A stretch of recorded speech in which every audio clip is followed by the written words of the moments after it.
Welcome to Citizen McCain. Do we have the photo up? All right, my people have screwed it up already. I wanted to show you guys really quick. This is the cover of the New York Post.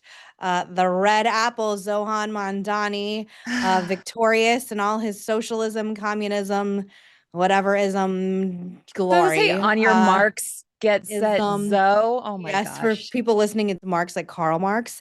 That's so But silly. truly, it was a big day for Democrats, a big blue wave. They didn't just win in Virginia, New Jersey, and New York. They won huge, and they won in historic numbers. And one thing that I am very good at doing is being gracious in defeat.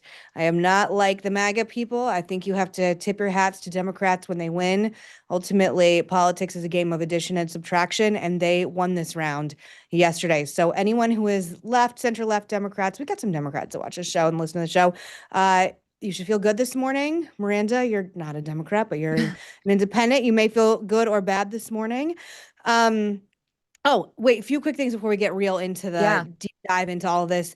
We hit 25,000 subscribers. Thank you so much. We're so excited on YouTube. That's a big deal for us. And so people crapping on saying that's a little amount of subscribers. You come out here and not peddle anti-Semitism and conspiracy theories and see how And misogyny. get people to click. You come out here and think that Israel has a right to exist and see how your follower count and not goes. get paid specially for it. Yeah, Yes, we're not getting paid by anybody. Not be paid by aside from Qatar two-way. and see how this happens. But truly, thank you all so much. We would like to get to more. So obviously, if you haven't subscribed, go to youtube.com/@CitizenMcCain YouTube. We're very grateful for all the support, all the listeners, all the people interacting. Yes, exactly, Miranda. We would also want to hear from you a lot today. I don't know if Haley's here. I want to hear from her too. If any of you want to come on, just raise your digital hand because I want to have a conversation about what happened yesterday. Let's start with New York, and then we'll get into Virginia and New Jersey. Zohran Mamdani. I'm so sorry. I'm not doing that. I'm really not doing that on purpose. His name is complicated. There's a lot of thoughts going on today. Yes. He was victorious. He won 4 out of the city's 5 boroughs with 50.3% of the vote, and Andrew Cuomo got 42% of the vote. Curtis Sliwa got 7% of the vote. The New York City Board of Elections said the voter turnout hit 2 million ahead of polls closing, which is a milestone that has not been reached since the 1969 mayoral race. Can we please show, we're going to show 2 clips of his speech last night. Let's start with number 5, please. Thank you to those so often forgotten by the politics of our city who made this movement their own. I speak of Yemeni bodega owners and Mexican abuelas,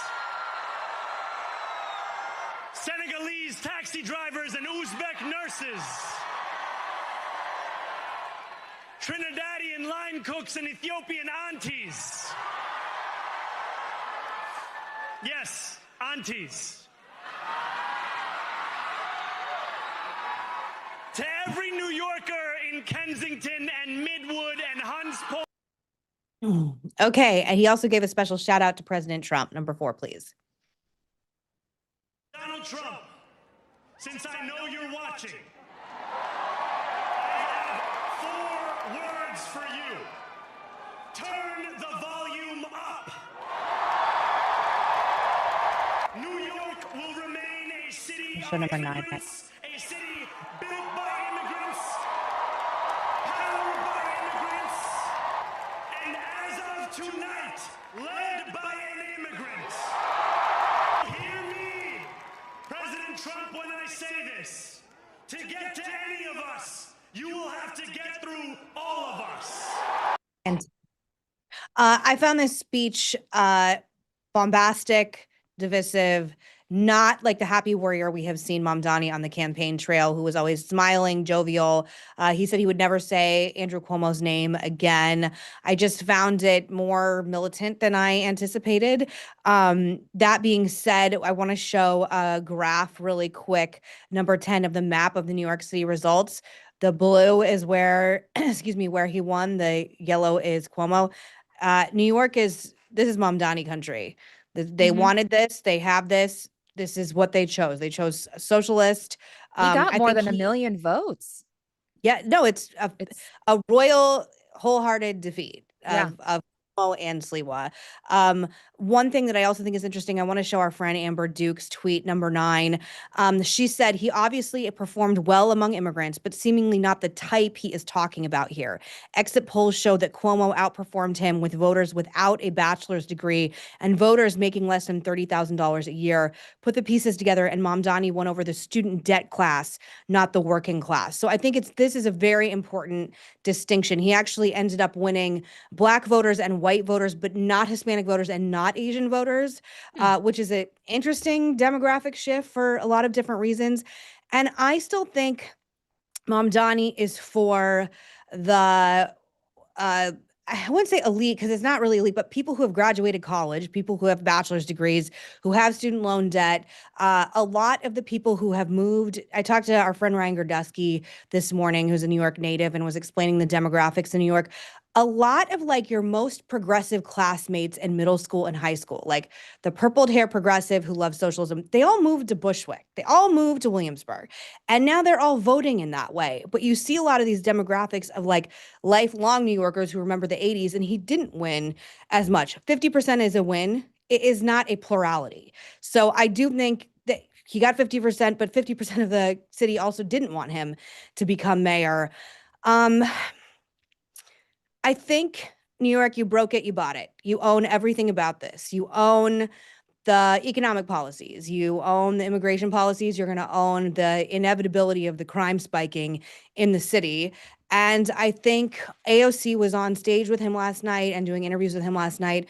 And she was saying that there is room for more moderate people like Abigail Spanberger, who won here in Virginia, and for more moderate governors. And it's a big coalition. But I think what is going to be interesting is that I actually think Mamdani is the future of the Democrat Party. I'm not saying that because I want that. I'm saying that because I think it's where the excitement and the juice and the money is. And honestly, I just feel really bad for people still living in New York City who can't afford to leave. I know that's some demographic. I left during 2020 and I would never go back. I went back 2 weeks ago for a speaking engagement and I hated being there even for 48 hours. Anything you want to add about Mamdani before we get into Spanberger and New Jersey? I think you're spot on with this. I was watching election results through my social media, obviously, last night, just to kind of get a sense of it. And there were people who were posting it from LA who were in a bar. And when the announcement came through that Mamdani had won, the entire bar here in Los Angeles erupted in cheers like when the Dodgers won last week. This is the future of, at least in these intensely blue areas that you hear about on the news. When Karen Bass's turn is up, I think we're going to probably see someone like this who's being groomed probably right now to be set up for this. Another Bernie Sanders-ish person in their 30s, maybe 40s, because LA is another huge, but not as compact or dense city as New York City. So it has to be someone who can handle it. I don't know how New York is going to get through this, but to also say that New Yorkers can't handle it is insulting, because I'm not saying that you are insulting them. I'm saying that people on the news are saying that, oh, New Yorkers are going to flee. It's like New Yorkers have handled so much worse in so many different ways. New Yorkers are incredibly tough and gritty and can handle a lot. So I don't think that this man can single-handedly destroy the greatest city on the face of the earth. I think that it's not going to descend into Gotham in a few years. 2 friends still living in New York City. Two close friends. I have social friends living in New York City, but I have 2 close friends. And one of them asked me what's going to happen. And I said, your city is going to get a lot more dangerous. It just is. Crime is going to spike. This is someone who he doesn't believe in cash bail. He's going to let people out on the streets. He's going to send people who work in social services to crimes when a woman's being raped. He's going to send a social service person with the police. Police are not going to feel supported. This is a man who tweeted that they're, anti-queer and should be disbanded. I know he's run from it. I think you are who you are. I do not think you change who you innately are in that short of amount of time. That happened, I believe, in 2022. Taxes are going to spike for everybody making, he can say whatever he wants, but I think anybody making over 80 to 100 grand a year, you're going to start feeling it. I don't know about the grocery stores, but if that does happen, the quality of your produce and food is going to significantly decline. And I actually do think there are going to be a lot of people, whatever is left, are going to leave. I wouldn't feel safe just as a conservative, like there. And I mean, like a public person, I think it is going to be the mothership of progressivism in the United States of America. And again, if that's what you want, if you want all these things, go ahead. But it's Yeah. going to be very difficult for him to implement the kind of plans that he has put out. I mean, how are you going to do free childcare for everybody? And we have children. I'm not just leaving my child with a random person because it's for free. I mean, I just think there's a lot of things when you get down to it. And in his speech, which we showed, if I were him, I would have reached out to Jewish New Yorkers. I would have reached out to, I would have said for the independents, for the Republicans, for people that maybe didn't vote for me, I'm your mayor. New York City is a melting pot. He is doing nothing to reach out to anyone who has any skepticism of him. This morning on the morning meeting, Dan was saying, well, Trump started it. Well, yeah, Trump started it, but he ran as a different kind of candidate. And I came on here this morning saying we have to be gracious in defeat. We all don't have to be assholes when we lose or win. Oh, see, I think that Mamdani is a very Trump-like figure for the left. He ran a very MAGA-ish Totally agree. campaign for the left. It's like Really your life quick, Miranda. sucks. Oh, yes. Our friend Elaina is here. Raise her digital hand. Thank you so much for joining us this morning. We thought of you, Elaina, yesterday. Yes, we talked How are about you you privately. feeling? How are you feeling about the race? How are you feeling about everything? Well, I have to tell you, I actually, believe it or not, sent an email to Meghan Kelly. Oh, This is related. I'm getting there. Okay. Sure. She has a problem understanding how Jewish people are upset about Tucker Carlson and what happened with Nick Fuentes, and her and this person Matt, somebody who's on Ben Shapiro's network. We're talking about, well, Matt Walsh, Israel, yeah. Israel. It's all about Israel. It's all about Israel. And I actually wrote, and I sent you a copy, Megan, because I mentioned you in my email. This is what I do, and I get really upset. I'll write an email. I mean, a long email with, and Sure. I wrote it to Mark Halperin, and say, because he was also kind of confused with Sean as to why all the Jewish people seem so upset. What's happened? And it's like, well, you could sort of say it's the straw that broke the camel's back, because all of this, it's not about Israel. It's about anti-Semitism. And these people are all missing this. It is about anti-Semitism. Israel, and it's all, honestly, I think it's been about anti-Semitism. And the reason people were so upset with Israel is because it's about the Jews. And Israel is the Jews. So for me, I have never been so felt like I don't matter in the United States of America. I don't matter. I don't matter to the God. Democrats. I don't matter to now the Republicans are trying to kind of make it not as bad as the Democrats are right out there. Here, this is who we want. We want the man who wants a global intifada. And I'll tell you, when you look at the pictures of Mamdani that you just showed, I hadn't seen those. He looks evil. I mean, forget about. I mean, I can see his smiley and he dances around and everything.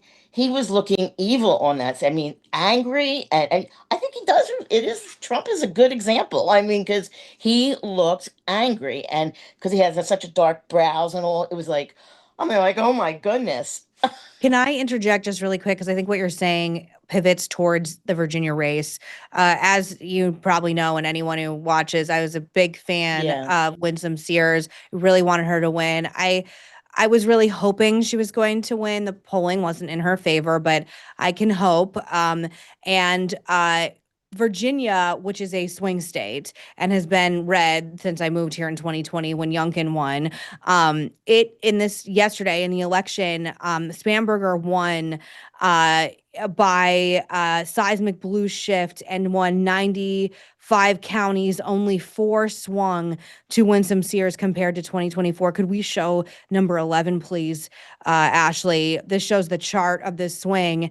And I have several theories. You can see all the counties there who went blue.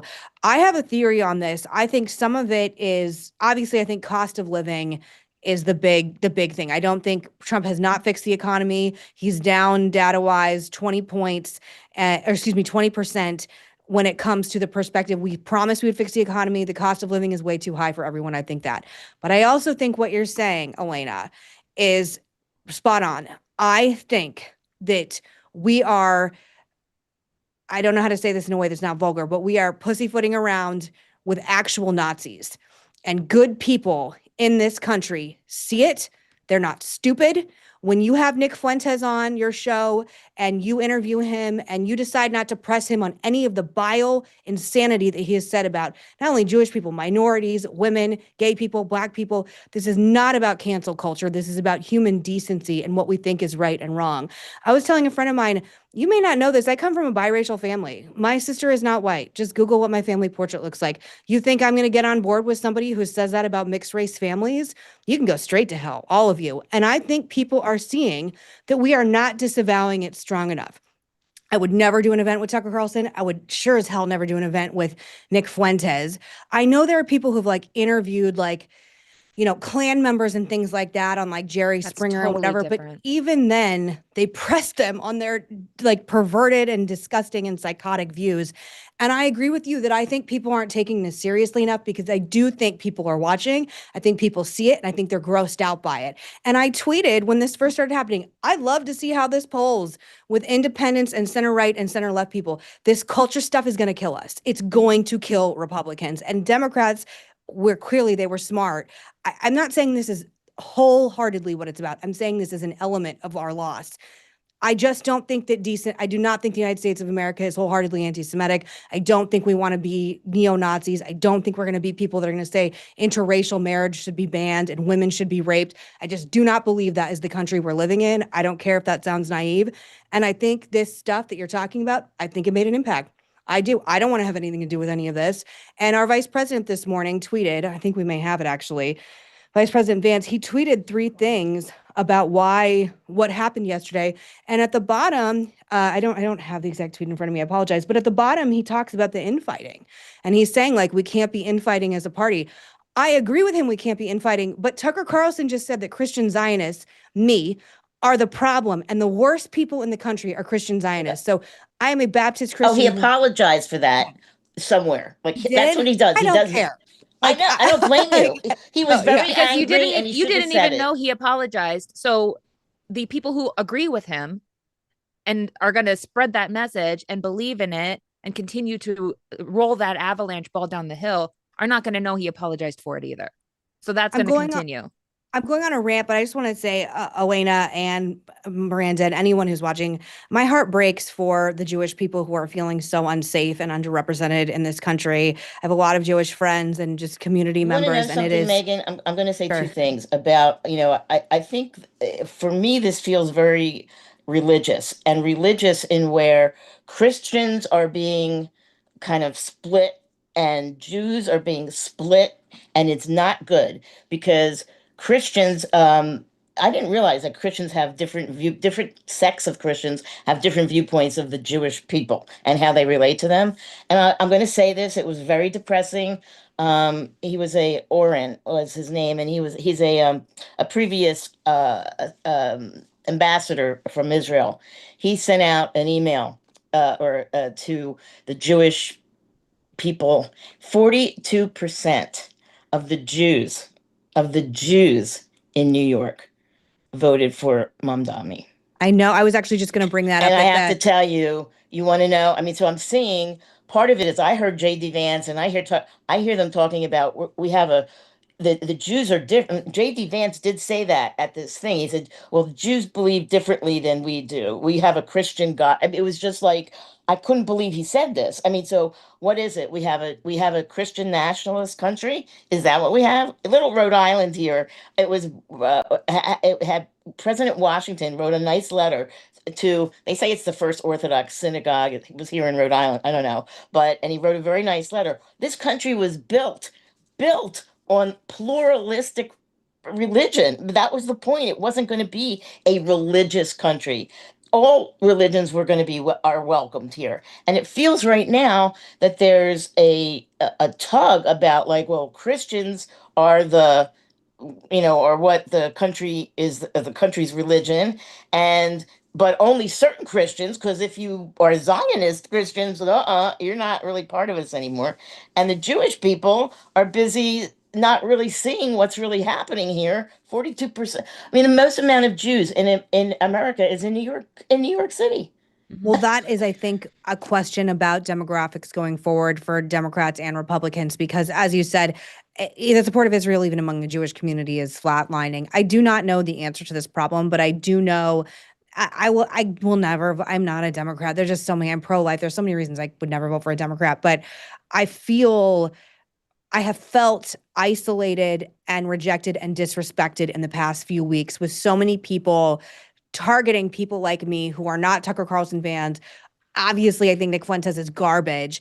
And I am a Zionist Christian. I'm a Baptist Christian. I've been my whole life. And the idea that I'm somehow worse And than a so is Charlie terrorist living in the Kirk. country. So is So is Charlie Charlie Kirk, Kirk, yes.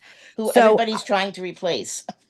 yeah, and it's not, I mean, you can't replace someone Well, like and that. But Christian nationalism is dangerous because that is a gateway to, and I hate to say this because it sounds very alarmist, but it is a gateway to Nazism. So, But that's what Tucker Carl, that's what it feels like with right, but Candace that's what Owens. they're trying to get the country to officially shift into, and it's Mhm. incredibly dangerous. And we need to be watching out for it because it's a And big. I don't know Elaina, just really how. quick, I apologize. Our guest is here, so I Oh, need to move on in a minute. But I just just Already, keep feel want to, saying free. the truth. The if you want to truth. say anything else, Elaina, I really feel bad for you. And again, because you're an avatar for so many millions of Americans and so many millions of people who feel lost. And again, I'm going to say I a love beautiful my thing. I want to give you a beautiful thing to make you feel a little bit better. okay. Made me feel better. I was driving down I-95 and it said, it's a sign. I forgot the organization, but the sign is big and it's in red letters. You don't have to be a Jew to support the Jewish people. And Mhm. there's an organization that is, I don't,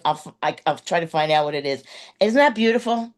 Yes, Isn't that a but And it's also beautiful? true. just it's on a personal level, my life would be so much darker and less illuminated and less beautiful without the love of my Jewish friends and family, particularly Joe Lieberman, who I will just talk about all day, every day, who was, for all intents and purposes, my uncle. And the idea of like isolating each other based on faith is insanity. And again, I think this is a small minority, and I think this is poison for demographics in swing states. And you want to get to the White House again, you can't get to it without these swing states. And you want to scare everybody and think we're becoming a neo-Nazi party? Great. Then Abigail Spanberger and Mikey Sherrill are going to win.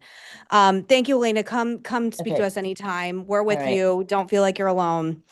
We're going to pivot really quick. I'm very excited. Our next guest is a friend of mine. Let me get his bio up really quick. He is a Medal of Honor recipient. You heard that right, you guys. Is a Congressional Medal of Honor recipient, a Marine, and founder of Bluff on Substack. You can find him at Dakota Meyer 0317 on Instagram and Dakota_Meyer on X. His Substack is at Dakota Meyer.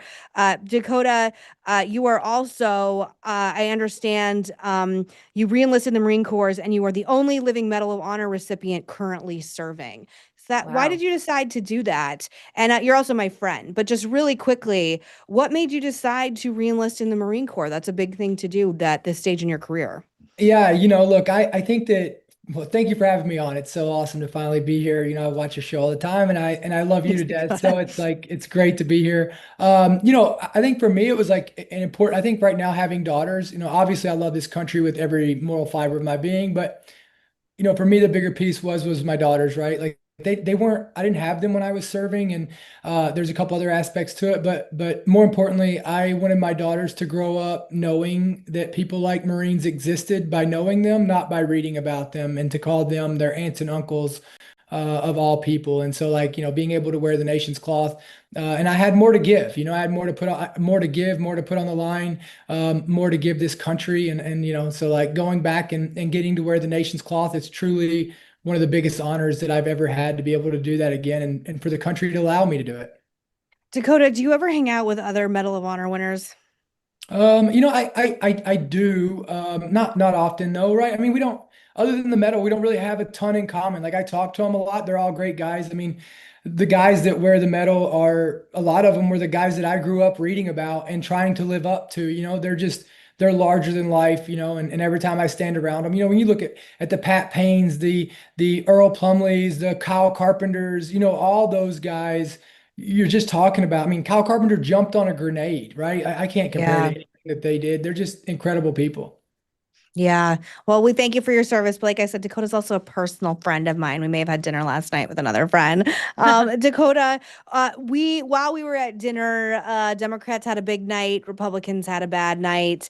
There's lots of demographic shifts. I was talking earlier here in the state of Virginia, Winsome Sears, the Republican candidate, lost 95 counties, 4 swung to the Republican. In New Jersey, it was just as bad. I have the demographics someplace, but I don't know where it is. The only upside for me was that the incumbent mayor, Jacob Fry, looks like he is going to win over Omar Fateh's 32%. I think this is the economy. I think this is a lot about cost of living and people feeling like they're not seeing any movement when it comes to the grocery stores and their rent and things like that. Do you have any just like quick side pop culture, pop psychology takes on why things shifted so abruptly in this Yeah. special election? Look, I think there's also proof in it, right? Just this is my opinion. I'm not going to back it up with anything. So the first thing is I think the Democrats do a lot better job at getting to voters, right? Like I don't think that the Republicans have evolved their strategy. Now Trump, President Trump did, and you've seen how big of a take that was of him going on podcasts, a big podcast, right? Like you've seen him going to where voters that the new voters are listening, where they are consuming content. And I don't know that the entire Republican Party has done a great job at evolving to where where their voters and where their constituents are actually listening, consuming content, and are getting that. And I think the Democrats do a better job at that. I think that that is one aspect that we cannot ignore, that the Democrats are better at marketing to people and being able to get their message out there. I think the other piece of it I think this is a very, very tell sign that the Republicans better get their stuff together for this midterm, because I think this is a predictor of what could possibly happen if we don't start getting our stuff together on that aspect of it. No, I totally agree. And these are like tea leaves that we're all reading that I think are there's a lot of very alarming like subtext to all of this. I want to show you a clip, if you don't mind, number 13 of Vivek Ramaswamy, who's the current gubernatorial candidate in Ohio, former presidential candidate. I actually thought this was a really interesting clip that he put on social media this morning, number 13. Class is handed to us in New Jersey, Virginia, and New York City. Democrats swept all 3. There's 2 key lessons for Republicans. Listen carefully. Number 1, our side needs to focus on affordability. Make the American dream affordable. Bring down costs, electric costs, grocery costs, healthcare costs, and housing costs, and lay out how we're going to do it. And number 2, cut out the identity politics. It doesn't suit Republicans. It's not for us. That's the woke left's game, not ours. We don't care about the color of your skin or your religion. We care about the content of your character. That's who we are. I agree with him. I feel like what was so great about Trump's 2024 win was how big the coalition became and so diverse in so many different ways. And recently, we're seeing a lot more infighting about who's really conservative, who's really not. What's your reaction to Vivek's comments there? Yeah, I totally agree, right? I think that we have to, but it can't all just be President Trump, Yeah. pushing this messaging out there. That's the issue, right? Like, President Trump can't do it all. He's got to have the backing of the entire Republican Party, of all these Republicans, and it does us no good to sit here and fight each other inside of this, because if we're going to do that, like it's just a win for the Democrats. Since President Trump has gone in, the Democrats have kind of laid back a little bit, and they've let the Republicans just fight amongst each other and argue and things like that. And so they've literally set back and like let the Republican Party the best marketing and the best campaigning has been the Republicans fighting amongst each other and not being able to get on the same page. And so the Democrats have sit back and they've learned and they've watched that aspect of it, and then they're getting told what they can go say. I mean, I agree 100%. Like the cost of living, like for the average American is astronomical right now. We shouldn't be. I get, let's defend the social issues, but there's bigger issues out there right now, and the Americans are feeling it. Being able to put food on the table, being able to live comfortably, like that is more important right now to these people, because like none of these other principles matter if they can't pay their bills. No, I totally agree with you. And I think that Republicans have not done a good enough job explaining why the government shutdown isn't our fault. Because I think, especially here in Virginia, there was like a lot of government workers laid off and people laid off by Doge. And I think the messaging and communication on that has been just terrible.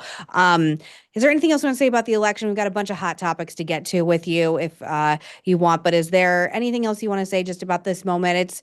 I hate when we lose.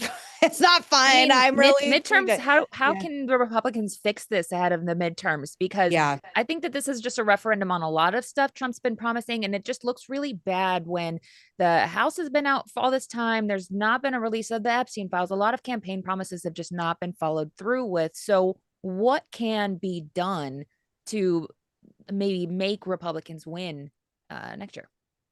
Yeah, I mean, look, I was thinking about this before we got on here. I was, because we can get on here, we can headline chase about each one of the. I mean, we obviously see this governor of New York City is. I mean, like forget New York City, like never forget, right? Like obviously. I know. Well, I was going to and- ask you, how do you feel about that? Sorry to Well, look, interject, and I will get well, back to Miranda's, but like he yeah. posed with a World Trade Center terrorist organizer, or I mean, accused. Well, I mean, and, I guess, but again, like you can't blame him. I mean, you've got to blame the voters, right? I mean, this is yeah. I mean, again, like, we can't say that we're a country that welcomes everybody, right? I mean, I was just listening right before I came on. It's so true, right? I mean, everybody's welcome here. Everybody, every religion, the freedom of religion, like we can't go against those things and then be like, he got voted in, right? Like, I mean, he obviously there, we can argue how and things like that, but again, it's just he outmessaged his opponents, period, right? And so, which is unfortunate. And look, I think 100%.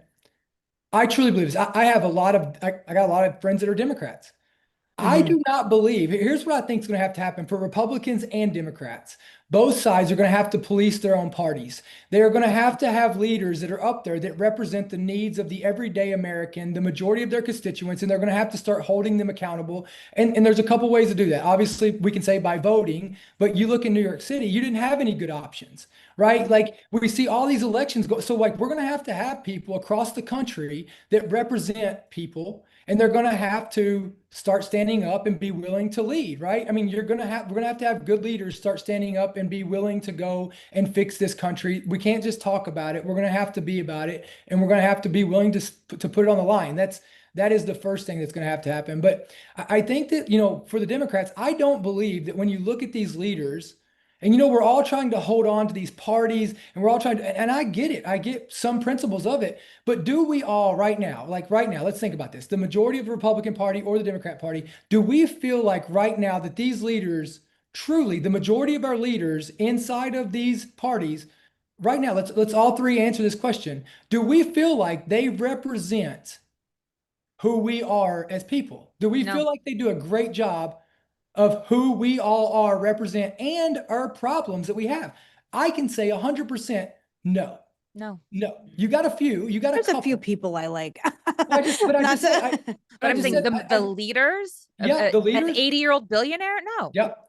And again, Yeah, like we go back to it, right? Like you go back to it and you talk about, these leaders once they get seniority, they become less relatable, right? And then it becomes about politics and not people, right? All these start off as people, right? I mean, you look at and being able to get in front of people and being relatable, but then after they get in there and then they know they've got I mean, it's all money, and it's the system is built to keep out the everyday people, the financial aspect of it, all these aspects. So I think that we're going to have to, hold accountable, and we're going to have to demand that instead of us standing back and holding what we got, because I can tell you right now, that's a losing game. We're going to have to start going out and evolving to be able to have parties that represent the people, not these parties that the people have to get in with of like which one's better than the other, because that's what's happening right now. People are voting.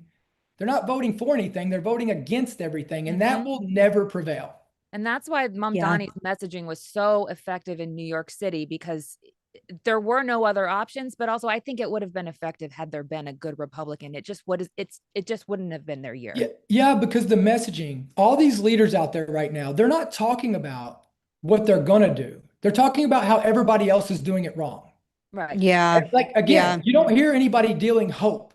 Well, there's nothing good to be running on right now. If you look at everything, it's really, really hard right now. So it's easy. It's the hope and change. It's 08 again. It's really easy to be It's really hard. Everything sucks. Here's how I'm going to fix it, even though you can't. Yeah. I mean, but just really quick, guys, sorry, really quick, Dakota, if you guys want to ask Dakota a question, please raise your digital hand and join the conversation. I want you guys to be more involved today because I know we've got a lot of emotions going through, which I totally respect. Sorry, continue what you're saying. I mean, Dakota. look, I'm a simplest, right? I call myself a peopleist. I love people. I've been willing to die for people. I'm still willing to do it. So like I break it down to people. And nor do I put the aspect of what's hard in front of me. Like I get it, right?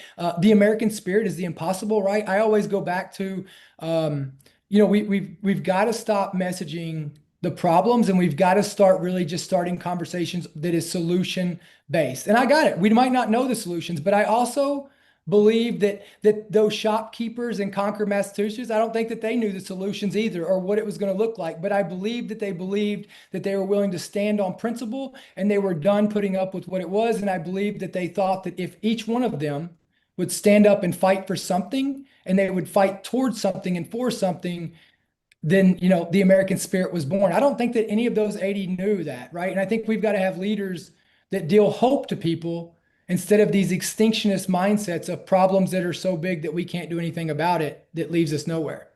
One thing, Dakota, that has really alarmed both Miranda and I, and Miranda's an independent. I know I say that every show, but I just want to remind people you're not as conservative as I am. One of the things that alarms both of us is there's a lot of data that shows that Republicans are overwhelmingly proud to be American. I believe it's like in the 92 percentile. Are you proud of your country? And then when it comes to Democrats, it's in the low to mid 30%. They are not proud to be American. They are not proud of their country. It's a weird question for me to ask you, given that you almost gave the ultimate sacrifice and have the highest award honored to our military members. That alarms me. I think that's the root of a lot of the ugliness happening in our country. How do you feel when you read those data points? And that's why, I have a harder time culturally with Democrats, because it's very difficult for me to understand how, despite all our flaws, you cannot be proud to be an American. Yeah, I mean, I think that's messaging again, right? Like, what is like, when you have politics like Republicans and Democrats, representing America, like that's not what represents America. It's the people, right? And so I also, like, my friends who are Democrats, they love America, right? And again, I just don't think that the party represents the majority of the people. While you know what I mean? Like I know a ton of Democrats, and they're my friends and like close friends, and they support me. They love this country. I stood shoulder to shoulder with a lot of them. And so while I hear this and I don't know where these polls are coming from, right? Can we trust them? But what I will say is I do believe the Democrats do ride on making America the problem, right? Mm-hmm. Like America, the problem for them to be able to go after that. Does that make sense? Like, the problem that they're fighting is America and these American values, but I don't think that they really understand what the values of America is, because America it's for everyone. America is a place for everyone. It's a place where everyone can come and they can pray and they can believe and they can talk and they can have any idea that they want to, and that their dreams can be built. And that is what this country is founded on. And that's what I fought for. And, it's not about Christians. It's not about, it's not about Islam. It's not about any of that. It's about people, and it's about good versus evil. And that's what America is. It's a place where all good people are welcome. Well, can I show you something that concerns me about America, if you don't mind? Yeah. So for people that don't know, Dakota's originally from Kentucky. We're going to show number 2. So yesterday, Kentucky Secretary of State Michael Adams said that his office had received a surge of calls from residents wondering why polling places were closed in Kentucky. Just a reminder, there was no election in the state of Kentucky. Adams clarified on social media that there were no polls and no elections scheduled for Tuesday. People were trying to vote for Mamdani, the mayor of New York City in the state of Kentucky. I have questions about this, Dakota. I have questions about what we're teaching our civics in school. He later posted a follow-up tweet that said, "This is why I have demanded more funding for schools, because we need more civics classes." I'm like, yes, being like, preach. Yes. Why can't I vote for Mamdani? Like, what is going on? Someone else tweeted, like, if you are in line to vote, stay in line to vote in Kentucky. Don't let them tell you no. Dakota, what do I do with this? This is This is the results of where public education has got to, right? And look, and don't kid yourself that public education has been weaponized for a reason. It's been Yeah. weaponized for this to be the the answer right here, right? Like, because if people can't be free thinkers, if people aren't educated, well, then they can be controlled, right? Every country I fought in, there was two things that were common. One was they controlled the messaging and education. They weaponized it, right? And they decided who could get it. They still controlled it, right? Any country that's controlled somewhere, they control the messaging, they control the education, they control how it is, then they weaponize it, and then they control the information that they give people, because the more information you give people, the more free thinkers they can be and the more power they have, right? And that is the problem that, but again, it's on families as well, right? Like, I don't outsource the responsibility of my kids being taught what's right and wrong. I don't outsource principles. I don't outsource their education to somebody else to do. It's my responsibility to educate them on what they need in order to be contributing citizens. It's not just on the public school systems. It's not on just teachers. Like, it's on me to raise my children right, to have a next generation, right? Just like I'm sure all of you all do. And so, this is what happens when we've outsourced all of our responsibilities of teaching the next generation. And the last generation did that. And that's what we have right now. Really quick, we have a question from Lee for Dakota. Is that correct? Really quick. Hi, Lee. How are you? I'm doing all right. How are you doing, Megan? Good. Thank you for joining. I think you're a first-time caller. What would you like to ask me, Dakota, or Miranda? Well, going back And where are you to calling Dakota, from? Sorry. I'm calling from Wisconsin, actually, but I'm originally from Arizona. So, Oh, Awesome. yes. Amazing. but the question I had going back to what Dakota was saying about the parties not understanding the people, I'm wondering, in your view, what needs to be done in order to make them understand that there's all these different people with all these different needs, and that you need to focus on things that focus on all the people. Yeah, Lee, great question, right? And let me put something kind of in a thing that I've like, because look, like at some point, if I thought there was a place that I could make a difference in being in a position somewhere, I think about this all the time, right? I'm not going to just talk about what people should do, I should be about it. And so, here's one thing that I struggle with and I want to find an answer with, and I would love to get your input back is here's the crazy thing about when you become a leader and people become so dimensional. People today are more multidimensional, and their needs are so, they're not just one size fits all anymore, right? And you have to make a vote on tons of people. And then think about this, Lee, right? Like, when you are a representative or you're up in Congress, let me ask you what happens is do you vote what's best for your constituents, what's best for your state, what's best for the country, or what's best for the world? Mm-hmm.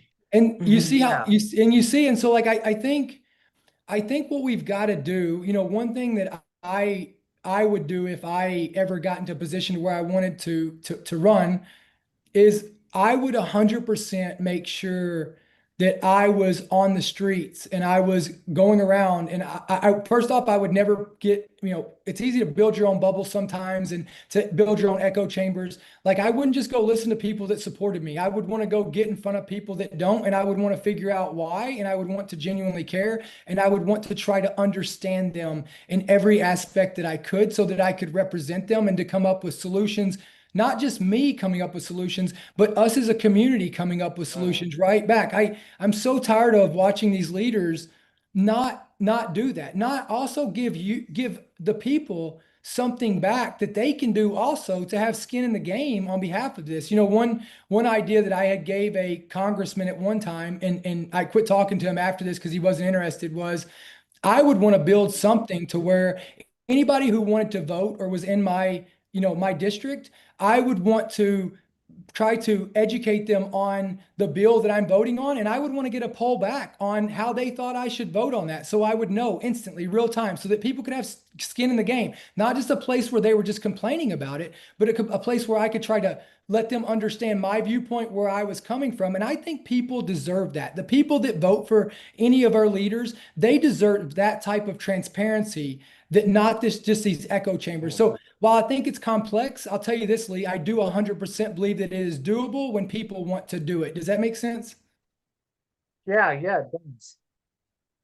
Agree with your point about people talking within their own echo chambers, because as a journalist, I've covered events in my community where there's been Republican representatives talking at the Republican Party headquarters and Democrats talking at Democratic Party committees. I mean, you're preaching to the choir.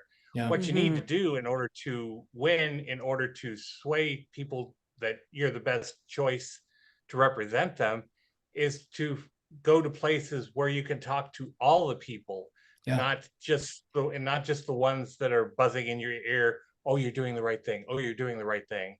Yeah, Lee, 100% right. And what I see a lot of times is a lot of these leaders start out that way, right? Like, look, I mean, again, I don't like her at all. AOC, right? She started out as a bartender. She was relatable, right? Like that's why she got where she was at, because she could relate to the average person that voted for her. And then she got in there and she got on the purse strings, she got on headlines, she got on needing votes and all this. Instead of representing people, she wanted to keep her position. And now that's what she's doing. She's trying to move up the ladder. And so like for me, like I'll tell you this 100%, if I ever went down the road of leading, and I think I've proven this my entire life, I would never put a position or where I could be over the people that I represent, because I love people more than any position I could ever be on. And I don't need to go talk to the people that already support me. I need to go talk to the people that for some reason I am not bridging a gap for their support, and I need to figure that out. That's where 90% of my time would be, is understanding why I'm not meeting the other needs of the people that aren't supporting me in the districts as that. And I don't feel like right now, I don't feel like we have leaders who care that much to do that. They care about raising money, and they're loyal to their donors over their voters. And Lee, you know that better than anyone because you live in the vital swing state of Wisconsin and you're a journalist. And the danger, I think actually a lot of the results of what just happened in Virginia and New Jersey is a result of staying in our echo chambers too long and not, as Dakota said, like being on the ground and being in spaces that are hostile to you and don't agree with you. I think Republicans are way too comfortable right now. This is a warning shot and it can get a lot worse. Lee, we have to move on to another hot topic unless there's something else you would like to ask. Thank you so much for joining. It's wonderful to see your face today. Oh, well, thank you for having me. I do appreciate it. And Dakota, thank you for serving and defending our country. Thank you, Lee. It's an honor. We need more people like you in making the sacrifice and taking on the task. Well, thank you. It's an honor. Thank you, Lee. See you soon. We're going to switch gears a little bit because I had to ask you this question, Dakota. For people that don't know, Dakota was just named as the ultimate girl dad ambassador to XXXY Athletics, a company that seeks to protect women's sports. Dakota has 2 daughters. As you mentioned, you're a girl dad. First of all, congratulations. I love XXXY. They're a really wonderful and important company. The fight for women to have our own spaces where biological men are not invading them is one that is still alive and very strong. I want to show you this video of a woman named Tish Hyman, who was at a Gold's Gym in Los Angeles. And she has a video that went viral after she complained about a trans, quote, man in the women's locker room. Number 17, please. And just for everyone, this is a very intense video to watch. If you are not in the mood to see something intense, then maybe turn it off and come right back. Number 17, please. Men, grown men with big dicks in the women's locker room. And that's why I'm getting kicked out. And I want to make sure the girls know. The fuck?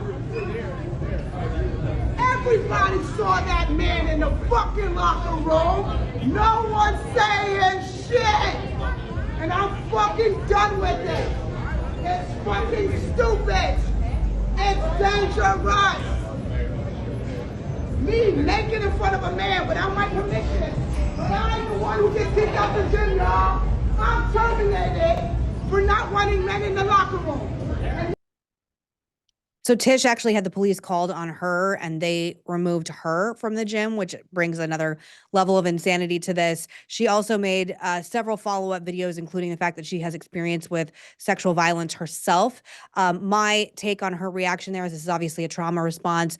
I would have a nervous breakdown. I don't know why I have to explain to people that I do not want to see any male genitalia of any kind other than my husband's in any space ever. It's the definition of sexual assault. I don't know why there's this weird breakdown right here. What is your reaction to this video, Dakota? And what do you think it has to do with like obviously this is an important issue to you because you've joined XXXY, but how scared are you for your two daughters, given that this is the world we're living in? Yeah, I mean, look, I'm not, I don't fear for my daughters because my daughters are going to be just fine. They won't need a man. They will be able to defend themselves. And as long as I still have air in my lungs, nothing like this will happen to my daughters and be tolerated, hands down, at whatever cost it is to me and my freedom. But what I will say is I think this starts to run into, we're gonna have a big issue here, right? I mean, like if a male goes out and does this on the street, that's called indecent exposure. You can charge it. So how are we not charging this in? You know what I mean? Like this is, you know, I think that when I first realized how bad it had gotten, was whenever the first executive order that President Trump signed was what there were only two genders. Like had to get back to that. Like it's crazy. It's crazy that we are tolerating this. But what I think's happened is, and I do believe why this has gotten so much the trans this gender dysphoria mental health issue crisis piece has gotten so much leverage is because they are riding off of the wrongs that we did to gay marriage, right? Us not like I think what they've done is they've tried to latch on to the the momentum that gay people, lesbians, whatever you want to call it, like what they have, their rights of sexual preference versus gender dysphoria, and these are two different topics, right? But what they did real quick after that got movement, which I personally like, I have a ton of gay friends. I have, what I mean, like, and I love them to death, and I think they're great people, and so, but what I don't, it's not the same as this gender dysphoria aspect of men going into women's bathrooms. And what I'll tell you is this goes back to my number one topic of weak men. And this is why I joined up with, XXXY athletics, because men are going to have to start policing men. It should not be accepted. I don't ever hear, I've never gone into a locker room and seen a woman, like looked over and seen a woman coming out of the sauna or the shower. Like it's men. It's these sick-minded men who are weak to compare against other men who have now found an opportunity to go and pray and win against women, right? I mean, I was going to say, you don't ever hear about trans men or whatever, women turning into men that go into the men's locker room or the men's bathroom. Nope. Never I've the never reverse. seen a woman Never the reverse. I've never seen a woman standing in the urinal next to me. Never. Well, I also think what you're bringing up about the LGBT community, talking about just, the support for gay marriage is still astronomically high in the country. It's around, I think, 85%. It is very easy for people to understand that people are attracted to their same gender, that homosexuals want the same rights as we all do. It was a very easy message for the American public. They just want what we have. They want to live the American dream, white picket fence, whatever. What's complicated about the T aspect of it, and I do think everyone deserves decency, respect, all the legal rights we all have as humans and Americans under the law. But the problem is these people are taking away spaces for women. What we just saw with Tish, she's being sexually assaulted in the locker room and no one cares. That's my problem with this. Yes, go ahead. Sorry, Miranda. We didn't show, and this is relevant to what you're saying. We didn't show the person in the. She's a lesbian, by the way. Not that that matters. We didn't show the trans person in the video we don't want to get sued, but we didn't show them. This person does not look like a woman. They don't look like a petite girl. They don't look like they've had this surgery. They look like a man. They look like a bulky, weightlifting, big barrel chested man. So I'm going to tend to believe the woman in this case. Continue, Megan. Yeah, we can move on from this, but I applaud you for joining the XXXY athletics. And we want to say again, I believe we have reached out to Tish on social media, but we welcome her on this show to tell her story at any time. This is literally my worst nightmare. It is something for people that are like, oh, Meghan, you're being histrionic. No, I live in Virginia. Just Google anything happening in the state of Virginia. There are many instances, including a rape that happened with a transgender student who raped a student, was moved to another school and sexually assaulted another student. Like, this is a very big issue. We're all girl moms. Miranda has 2 daughters as well. We all have 2 daughters. My Like, daughter who it's a takes swim very big lessons issue. in a gym exactly like that, who has to change Mhm. in the women's locker room. She's 4 years Yeah, old. I mean, look, in women, what I think is detrimental to society is at the point that, look, I believe that women should have I would fight. Obviously, I think I'm one of I think a father of daughters is probably the biggest feminist on the face of the planet, or should Sure. be, right?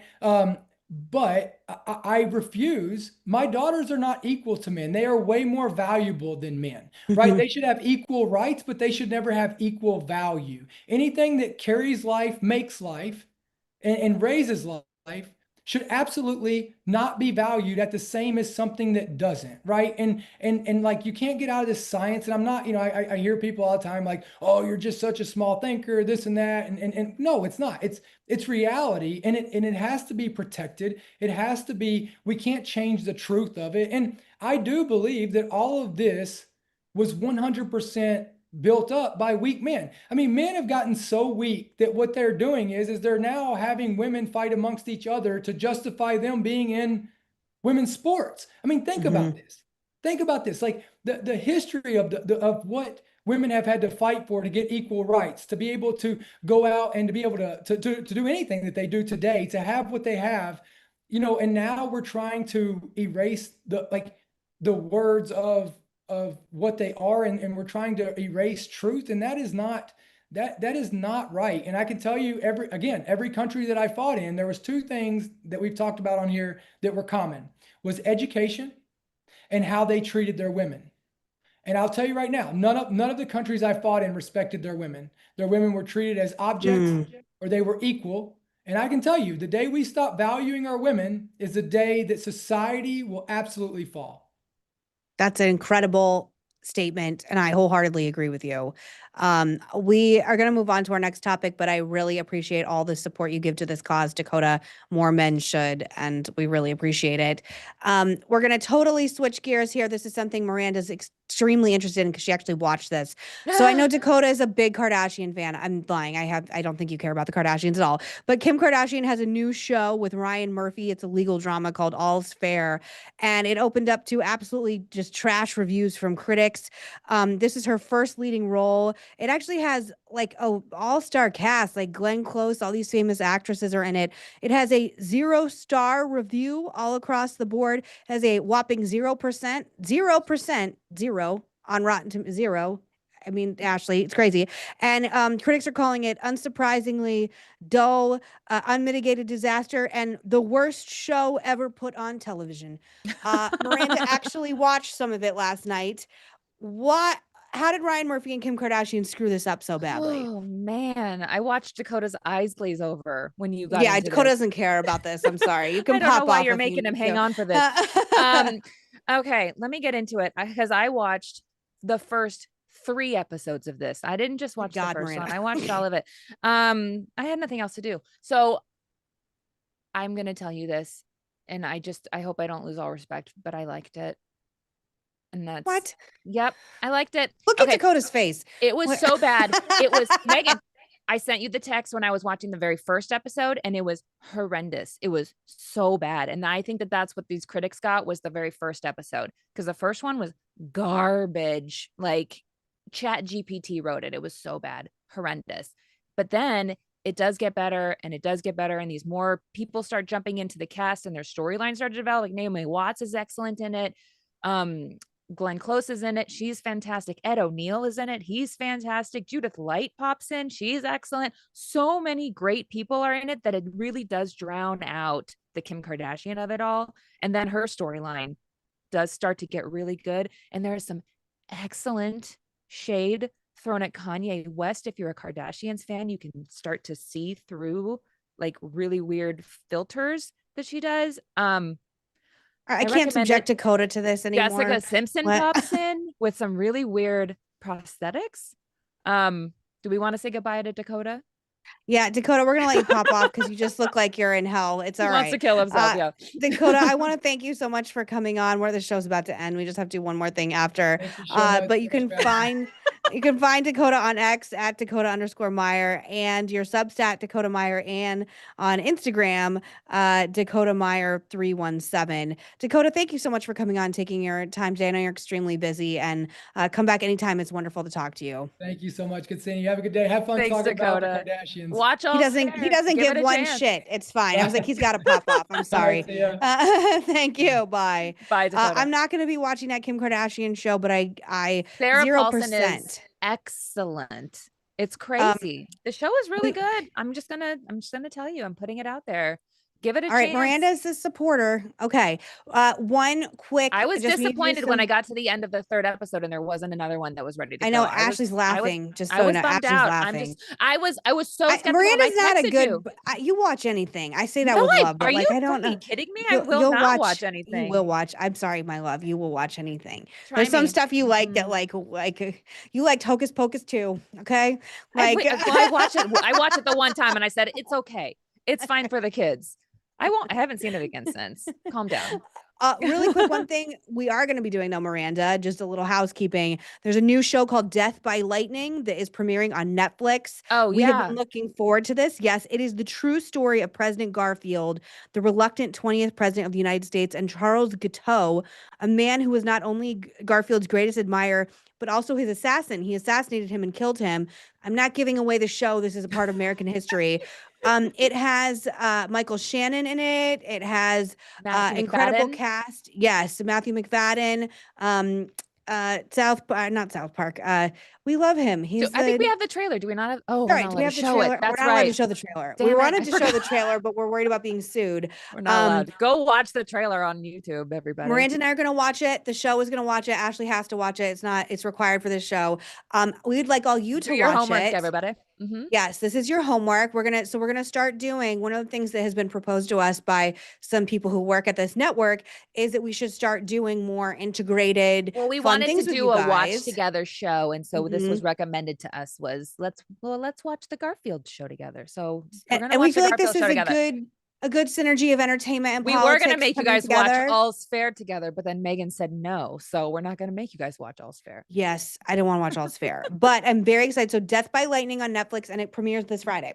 So we're going to stop, and by Monday we'll have watched the first episode and come back and talk to you all about it. But if anybody does want to watch All's Fair and talk to me about it, get in my DMs because Miranda will do her own private video. I'm watching it. So talk to me about it. I'll talk to you about it. But I was telling Ben, I was like, I'm so excited. My husband, I was like, I'm so excited to watch this. I don't know this story. And then Ben knew like every detail about the story. And he was like, oh yeah, that guy was a stalker who was totally obsessed with President Garfield. And he thought that they had a parasocial relationship. He thought he actually knew him. He was totally obsessed with him and very creepy, very obviously like the assassin was mentally unstable. But it's going to be is this going to give me nightmares? It happened in a very long time ago. Final socialism is only getting worse, Meghan, and you know this. I know. Yes, I do. Final housekeeping. We're going to continue. We have our wonderful segment, Douchebag and Darling. And we've been saying it. We're going to read your comments. You send it. It's not private. Your DMs aren't private. Your things. What? Your DMs, your comments. Your DMs, your comments, everything. I'm sorry. So douchebag of the week. Our douchebag, Citizen McCain's douchebag of the week is Jackstraw-050 on YouTube. Find their account, Jackstraw-050 on YouTube. Ready? I didn't know this channel existed. I saw Cheryl Hines was interviewed and I thought I'd check it out. Meghan McCain, my name is spelled wrongs, YouTube channel proves she got her job in media because of her daddy. She has less than 24,000 subscribers. We have 25 now. Wrong. Okay. And is getting 1,000 views per upload. Keep up the good work, Nepo baby, in caps. Glad you have helped, Nepo baby. All right. Nepo. Good job, Nepo baby. Nepo. First of all, never heard that before. I did. And you want to know what? I did get my first job in media because of my dad. My first job in media was an intern at Saturday Night Live. You know how I got the job? Because my dad fucking hosted. So yeah, you're right. But I guess got what? my I've first been job here in 20 media years. because of my I've been doing this mom. 20 years and my dad's my been dead mom 7. was At an what point? electrician. At what point is my dad stopped getting me jobs in the afterlife? Come on, give me a break. And also, we're trying to get our subscriptions up. Did We're he, trying. Ashley, I did he told you. subscribe? Because I Oh, mean, yeah, Ashley's got to find out. Ashley's going to look to see if he yeah, it's subscribed. the only way to get our Also, numbers up. I mean, it's help hard us. out here for two bitches not peddling conspiracy theories or anti-feminist or anti-woman or anti-Israel stuff. Foreign money. I mean, we Yeah. can't buy followers on our pittance. Yeah. I'm not buying followers. It's hard out here. We're trying. We're doing best, but we appreciate everyone who. So douchebag of the week, Jack Straw /-050 on YouTube. So I'm thanks assuming for that writing. comment was left on Cheryl Hines. If anybody wants to go Yeah. look for it and reply to him. Douchebag of the week. Cheryl. We have a darling of the week too. Diane Weiss 7756, also on YouTube. Phenomenal interview. Finally, a true professional journalist who took the time to interview the second lady and capture her incredible grace, intelligence, eloquence, and class. It's truly a travesty that the mass media has opted to blatantly ignore our beautiful first lady and the amazing second lady. It's a travesty. Thank you, Meghan, for having the class to do the obviously right thing. Thank you so much. I loved interviewing, having the opportunity to interview our second lady, Usha Vance. She still hasn't done an interview with anyone else on camera. And thank you so much for appreciating what we're trying to do. We're nice on the show. So that's our douchebag and darling of the week. Thank you for engaging. We accept criticism, comments, and your favorite Nepo baby still here, still working, somehow still employed. Got a little secret for you guys. We're going to stay employed, at least at this show, for a while. Sorry, we weren't canceled. Oh, sorry, guys. So Still sad. Here. And congratulations to all our Democrat friends for fights well won. I'm very sorry that Winsome Sears lost. I love her. She got a ton of votes. It was not that big of a yes, split. she is a very respectable, but yeah, it's not like a devastating, crushing loss. She should feel good about her campaign. And she can run for Congress or Senate. Like, well, there's still going to be a future for her. I really love her. But like I said, please, you guys, be gracious in defeat. I hate when people are nasty and don't concede and pull Carrie Lakes and say the election's stolen. Like, be gracious in defeat. It's part of the game. It's part of how politics is done. Use it to get introspective and ask yourselves why. MAGA, like find out why this didn't work and maybe do some soul searching and audits to figure this out, because there's some stuff that needs to change. Anything else you want to say, Miranda, before we say goodbye? Give All's Fair a chance. It gets good. No, not All's Fair. You're going to confuse everybody. We're watching Death by Lightning. We're watching Death by Lightning on Netflix about President Garfield. Stop confusing everybody. I'll be watching it. It premieres this Friday on Netflix. That's what I'm going to be watching this weekend, and we're going to be talking about it on the show on Monday. Okay. Please watch it with us. Yeah. Thank you, guys. Have a wonderful weekend, and we'll see you back Monday. And my last final thing. My favorite quote in politics of all time is by a man named Mo Udall, who was a famous congressman in Arizona, and he said, "The voters have spoken, the bastards." That's how I feel today. It's a good one. See you on Monday.